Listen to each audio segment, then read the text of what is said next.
Hello there, comrades, and welcome back. We have already discussed extensively in our previous videos how we are building our beautiful airplanes for the Korea project. But everyone knows that in flight simulators, all this is created with one of the main goals to break them all up beautifully. Yes. And the leading specialist in breaking planes in our studio today is Roman Kovalenko, the chief engineer of our studio. Hi, Roma. Yes, let's get started. Greetings. As they say, breaking is not... Let's get the sledgehammer. Zoe, what can we generally break in our airplanes? Globally, in our airplanes, we can break the airframe, the structure itself, the engine, the power plant, and everything related to it. And we can break various systems, such as electrical and hydraulic ones. Therefore, these will be our central points today. You can also break the pilot? You can, but that's a slightly different topic. Today we're talking about soulless metal. But all right. Let's start with airframe. How did our overall damage model work in our previous project? It worked on a somewhat complex yet probabilistic principle. In general, the structure of the airplane, so to speak, is held together by powerful beams called spars, which bear the load, mainly the wing, as the most load-bearing part of the airplane. If the spar is broken, cut, or shot, the structure will collapse, but you have to hit it. So, in our previous project, the hit model was based on calculating the probability of a hit. That is, the player would hit a collision described by the wing console, and the angle was calculated because it's important. If we shoot at the wing from above, the spars, which are beams, we are likely to miss. If we shoot directly from behind, the entire projection of the wing is the spar, and we will definitely hit it. This was taken into account. But then probability came into play, and we, so to speak, rolled the dice to see if we hit a spar or not, depending on the angle of impact, and then if we hit, we randomly poke to see which specific cell along the span of the spar we hit, and then whether it penetrated or not. The main change is that we now have dedicated spar collisions. Now we can precisely determine whether we hit or not. So in this sense, everything will be fair, and accordingly, when hitting the spar, we inflict some damage on it. How do we inflict it? Our projectiles have a parameter, firstly, caliber. That is, if an armor-piercing shell hit us, it would make a hole of a specific diameter, which is comparable, not exactly equal, but comparable to its caliber. And accordingly, we can see that we know the geometry of the longeron, including its height, whether the hole is small or large, and whether it is penetrated. But armor-piercing shells are usually not needed to destroy the structure. The structure is destroyed with explosives. And we can convert the explosive energy of a high explosive shell into the area of an equivalent hole. There are statistical data, very roughly speaking. For example, a 37mm high explosive shell makes a hole about 1 square meter, approximately. Is this on the skin? On the skin, yes. Well, in principle, we can take into account the material from which the skin is made and adjust the size of the holes accordingly. But that's a slightly different question. Accordingly, knowing the approximate diameter of the hole, we can convert it into a conditional radius of the hole and see whether we broke the spar or not. So from this point of view, everything will now be much more predictable and appropriate for players. And we can now destroy the structure in this clever way. But besides their own impact on strength, holes also affect aerodynamics. That is, the aircraft's skin is damaged. If the skin is damaged, it is logical that the aerodynamic qualities of the surface deteriorate. If we know, so to speak, the area of the wing section, we know the area of the hole. Accordingly, we can directly calculate how much the area has degraded. And as I mentioned earlier, depending on the material the wing console is made of, we can adjust the area of this very hole. For example, it is known that high explosive shells that hit metal sheathing practically do not tear it off. Well, there is a particular hole, but it is of adequate size. However, when the same high explosive shell hits plywood sheathing, the sheathing can be torn off entirely from the wing. Therefore, let's say the equivalent hole will be larger. We can take this into account. Listen, but here's the question. You're saying that the skin gradually deteriorates while the aerodynamic quality of the wing decreases and its drag increases at the same time, right? So the plane flies worse and slows down more. Like this. But the spars that get damaged, as you mentioned, they don't just break all at once, right? They gradually lose their strength, so to speak. So what does that mean? It means that, in fact, we can break an intact spar if we subject the plane to a high enough overload. Of course. And if it is damaged, then the overload required to break it will be less than, the usual operational overload. So at a certain point, the more we shoot at it, yes, the overload required to break it will become less than even 1G, and it will break off. Yes, at the same time, it should be noted that we have several spars. Therefore, if a wing, roughly speaking, with 2 spars can withstand a load factor of 10, then with 1 it will be about 5. So this is also taken into account. Accordingly, the more spars, the greater its, you could say, structural strength reserve. Each one needs to be broken for the wing to be guaranteed to fail, even under a small overload.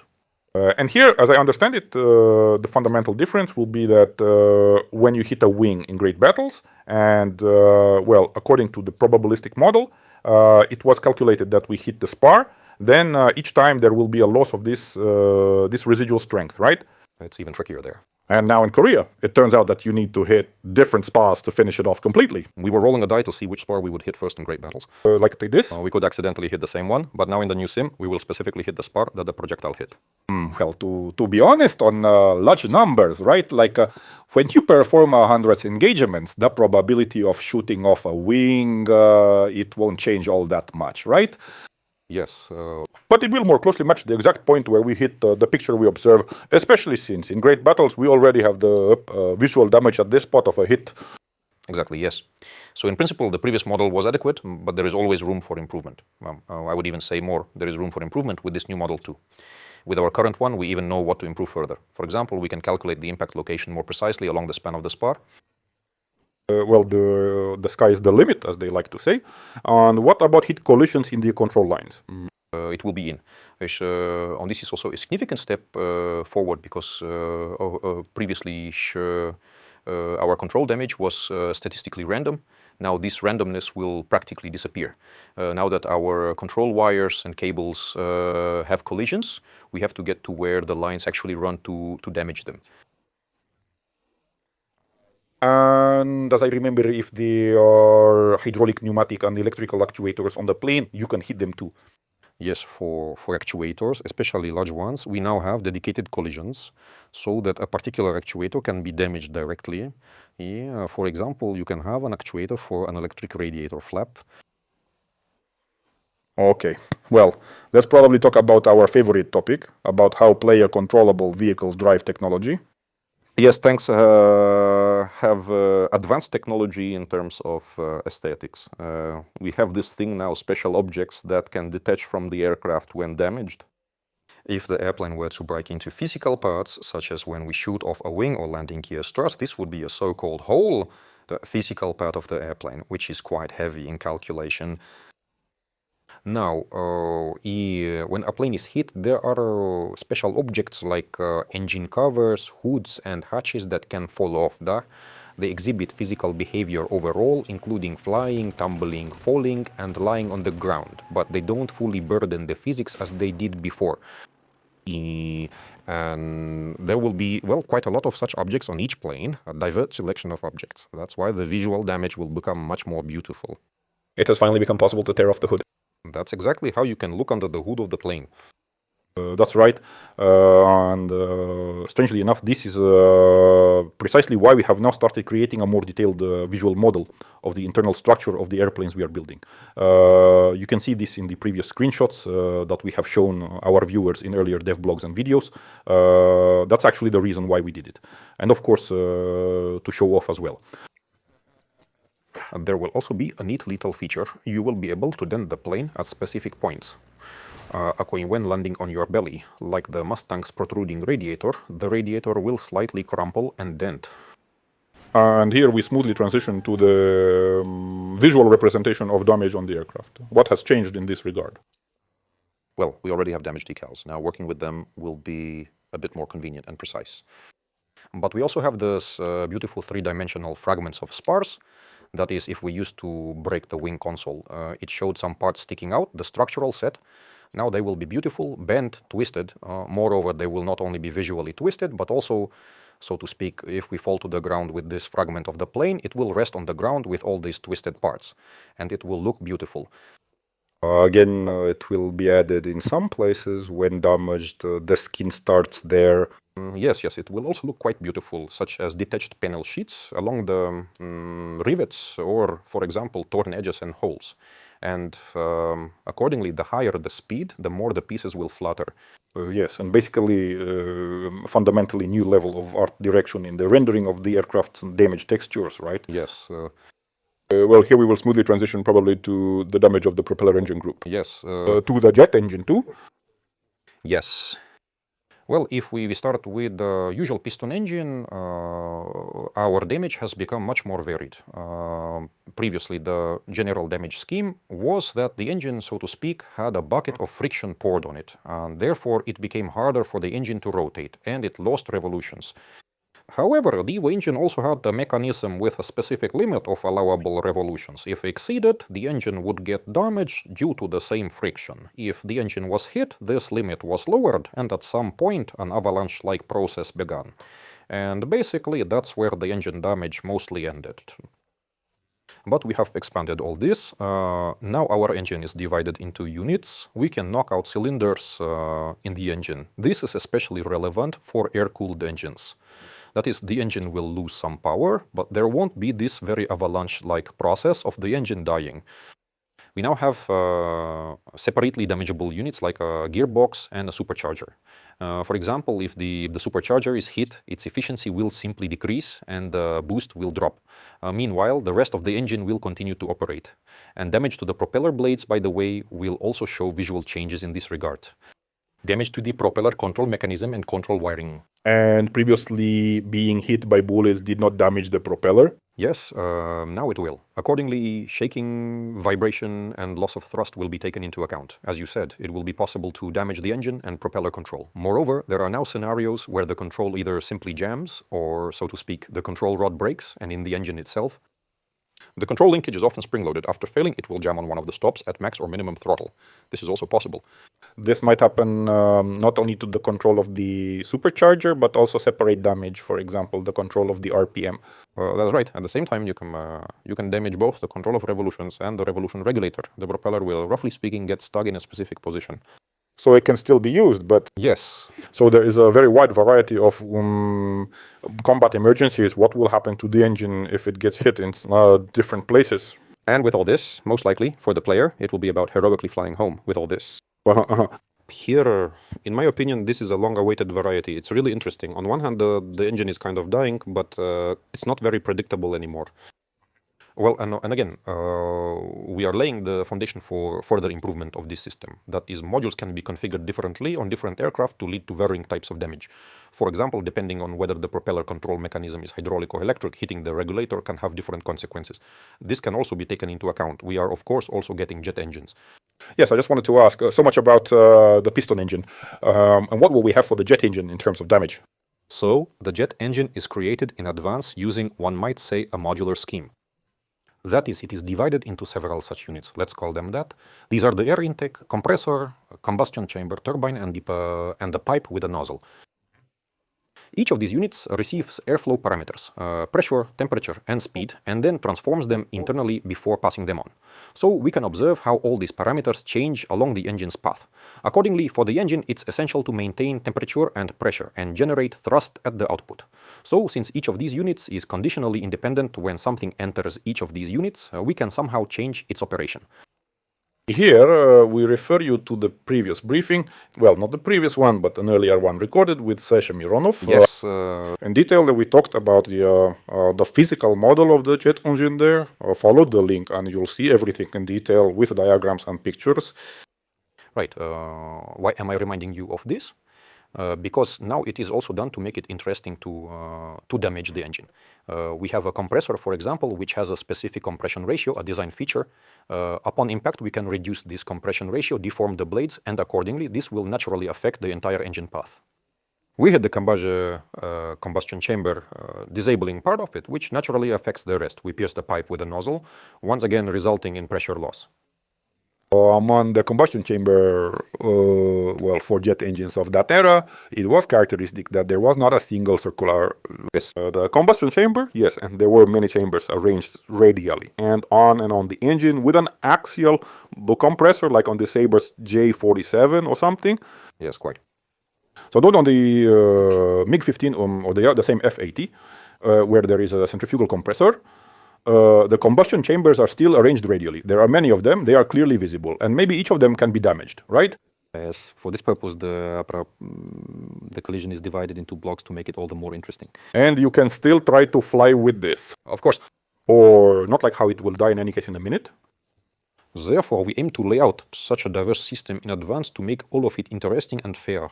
Plus, there is a slight nuance. This physical approach slightly simplifies our life in the sense that we don't have to sit and figure out how the engine should be damaged. It will be damaged, naturally losing the pressure and thrust. And the question that will arise for anyone not deeply immersed in the topic of jet engines, what's so bad about damage to the nozzle? Well, there's another hole next to the big hole. So what? A small hole is not the same hole. A nozzle is a hole. Unnecessary holes lead to suboptimal pressure losses. Well, so to speak, a nozzle is configured in a certain way so that the gas flow accelerates, decelerates, and accelerates as needed. For the pressure in the nozzle exit to fully convert into engine thrust, any extra holes will simply interfere with this. That is, pressure loss causes gases to flow not where and not how they should, resulting in a loss of thrust. Right. Through this, as I understand, damage variability and diversity will actually be implemented. Yes, right. Damage to propellers, propeller motor groups in the case of piston aircraft, and jet engines in the case of jet aircraft. By the way, the drive unit, the so-called drive box. Can the drive box be damaged too? We are considering a collision for this, and that will probably be the next topic. It's closer to systems already, but it might be considered for this, yes. So, if we go there, our generator will stop working. Generators, pumps, they might get taken out. Got it. It will be interesting to try to break it. Let's talk about a somewhat related topic, the fuel system. After all, the engine is very close to it. The fuel system is also a very significant step forward, a really big one. In great battles, our fuel system was reliable in terms of fuel quantity and overall positioning regarding the center of gravity. But physically, the aircraft had only a few tanks, basically 2 tanks. The fuel was located in these tanks along the axis of symmetry. Yes, in terms of damage modeling, we had the tanks distributed where they should be. But it was quite a tricky thing. Now our tanks will be physically located where they should be, and there will be the necessary amount. So the very first consequence is that if a tank is punctured there in the right console, fuel leaks from the right console. There is now a tilt. Yes, that's exactly what will happen. Next. Protection. Finally, we will have fuel tank protection, which has been long awaited. So when hit by a small caliber, if protection is installed on the tank, the hole will eventually self-seal. Moreover, it is designed so that not every puncture in the fuel tank will cause all the fuel to leak out through that hole. Well, basically, if we hit somewhere at the top of the tank and simply fuel below the level of this hole. All right. So in this sort of case, nothing will leak through the hole. Such a mechanism will also be implemented where through some holes the fuel leaks to a certain level and then stops. Plus the intensity of the leakage will also depend on the fuel level in the tank. The more fuel there is, the greater the pressure of the liquid and the more intensely it flows out. And here, the western part of the community and all those who love flying American planes will immediately ask, will we have accounting for various types of ammunition, such as incendiary armor-piercing incendiary bullets? Well, yes, they can finally burn. They've wanted that for a long time. Yes, we now have incendiary bullets, which are more likely to cause a fire. By the way, because in principle, we also account for whether a tank is filled with inert gas, which reduces the likelihood of fire. On the other hand, incendiary ammunition increases the probability of fire. Also, when hitting the engine, so to speak, a fire may start not in the engine, but in the fuel system. That is simulating a severed fuel line. And this will also be included. By the way, we will actually have 2 types of incendiary ammunition, specifically armor-piercing incendiary. And how is the best way I can describe it? It's high explosive incendiary, let's say. MDZ, I think. Yes, the MDZ, which is more like high explosive fragmentation, but it explodes with a special incendiary mixture. So let's move on to probably the most difficult question of this discussion. Yes, darn it. Right. Now to the most pressing and vexing issue of all, engine timers. Well, with timers, What are timers? It's about exceeding the engine's operating time in some emergency modes specified in the manual. Accordingly, in great battles, it was implemented that if you run the engine beyond the allowed limits, it starts to get damaged.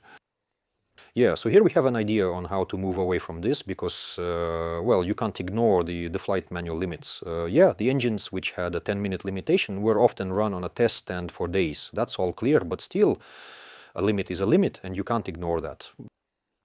There are thoughts on how to do this more fairly based on the engine's heat capacity, so to speak. The engine will locally heat up in a time similar to the time listed in the flight manual, but this won't be a precise stopwatch timer like it used to be when the damage started as soon as the limit was exceeded. Instead, it will be a more complex process that is less explicitly tied to such a counter. Now, accordingly, it depends on the operating mode and the ambient temperature. We reduce the power, and all this will gradually release heat, because really most of these limitations were indeed related to local overheating and material fatigue, well, in the cylinders, in the crankshaft, in these units. Yes, and for each aircraft, it is always a study to find out what caused this limitation and how to implement it honestly. For instance, sometimes replacing a bushing on the engine resolved the issue and the restriction was removed. There are many such examples. We'll talk about them later. And well, the third component. No, what did you start the conversation with?